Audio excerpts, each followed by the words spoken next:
You'll learn how to get accurate answers with a pendulum in this video. In part 1, you learned how to get a pendulum to work. Hello, this is Ata Latoy, President of Crystal Life Technology, a healthy living store in Geneva, Illinois. I've used dowsing skills to locate answers to questions for many years.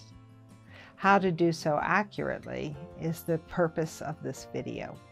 While you can work well with a pendulum if you focus on the physical basics, you can get excellent results when you bring in the energetic parts as well. That's our topic in this video. There are two basic schools of dowsing. One is called the British American School, and this is interested in located facts. This school focuses on crystal and gemstone pendulums. It uses pendulums to locate where a lost animal is, or water, or to tune chakras. The other school is the French Egyptian School, and this is interested in adjusting energy. With this school, the shape of the pendulum is part of the process. These pendulums are metal. Copper, brass, silver, and gold are common. They have a variety of functions, but especially micro-dowsing subtle energy than altering it, as in a sad energy or an underactive body part. This school uses pendulums, some of which look like they stepped off the walls of an ancient Egyptian temple. The rings are called batteries, and the more rings, the higher the frequency. In either school, the higher levels of dowsing seek to get permission from the energy before asking questions. First, the dowser invokes guidance and protection from his/her inner spirit team. Next, the dowser asks of the topic, may I, can I, should I? And if he/she gets a no to any of these, the dowser either stops dowsing or checks in with the field to see what needs to be changed before asking the questions. May I equals, do I have the field's permission to dowse the situation? Can I equals, do I have the energetic capacity to dowse the situation? Should I equals, do I have the right to look into the situation, or is it something I should not investigate? Once you have permission on all three counts, you need to properly frame your question. It is best to write it down.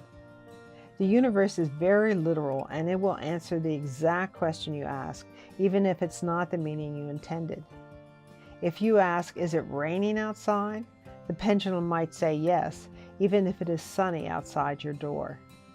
That's because you did not specify where outside, and it was raining 2 towns away. Next, you need to be detached when asking the question.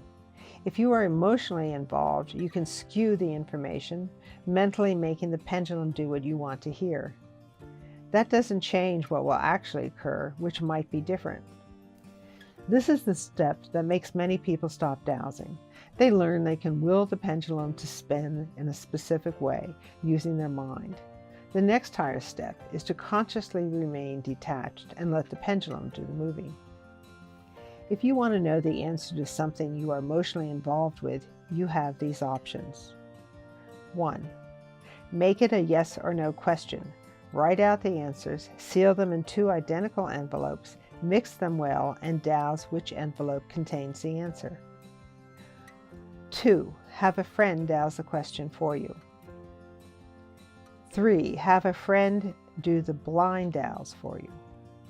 Lastly, once you've asked the question, and if you don't feel the answer is correct, have adjusted the question and dowsed again, you have to stop. If you continue dowsing, the universe gets exasperated with you and gives you the answer you want, even if it is the wrong answer.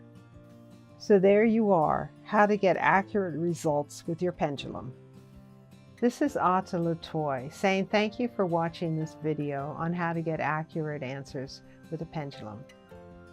If you enjoyed the information in this video, you can learn much more on our various YouTube videos, or visit us at our website, crystallife.com, or come in and say hi at our store in Geneva, Illinois.